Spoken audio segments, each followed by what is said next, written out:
आज तुम्ही अभिमानाने मतदान करतात, रांगेत उभे राहतात, बोटावर शाई लावून फोटो काढतात, पण तुम्हाला माहित आहे का, काही दशकांपूर्वी तुम्हाला मतदानाचा अधिकार नव्हता. हो, आज तुम्ही ज्याला हक्क समजतात ना, तो हक्क त्या काळात फक्त श्रीमंत, जमीनदार, उच्च शिक्षित आणि काही ठराविक लोकांनाच मिळायचा. तुम्हाला नाही, तुमच्या कुटुंबाला नाही, तुमच्या पिढीला नाही. कल्पना करा, जर तुम्ही गरीब असाल तर तुम्ही मतदान करू शकत नाही. तुमच्याकडे मालमत्ता नसेल तर तुम्ही मतदान करू शकत नाही. तुम्ही शिक्षण घेतलेलं नसेल तर तुम्ही मतदान हे करू शकत नाही. आणि जर तुम्ही स्त्री असाल तरीही तुम्ही मतदान हे करू शकत नाही. त्या काळात तुमच्यावर मतदानाची बंदी होती आणि इथेच इतिहास बदलला. कारण त्या संविधान सभेत एक माणूस उभा राहिला, ज्याने सांगितलं, लोकशाही ही मालमत्ता असलेल्या लोकांची बाई नाही, लोकशाही म्हणजे प्रत्येक माणसाचा समान आवाज. त्या बैठकीत विरोध होते.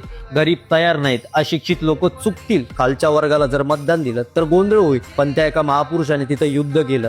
ते म्हणाले, असमानता ठेवणार असाल तर तुम्ही भारताला आयुष्यभर गुलाम ठेवत आहात.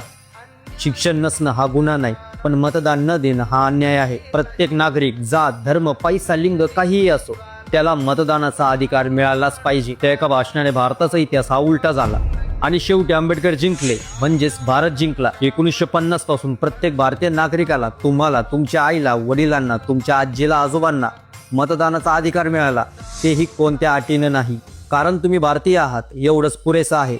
म्हणूनच लक्षात ठेवा, आज तुम्ही जे मतदान करतात ना, तो योगायोग नाही, तो आशीर्वाद नाही, ते दान नाही, ते तुमच्यासाठी एका माणसाने लढलेलं युद्ध आहे. आणि एक गोष्ट शेवटी नीट लक्षात ठेवा, आज तुम्हाला जे हक्क मिळालेत ना, मतांचा हक्क, समानतेचा हक्क, माणूस म्हणून उभा राहण्याचा हक्क, ही कोणती लढाई लढून तुम्ही जिंकले नाहीत, हे तुम्हाला कुणीतरी देऊन गेलंय.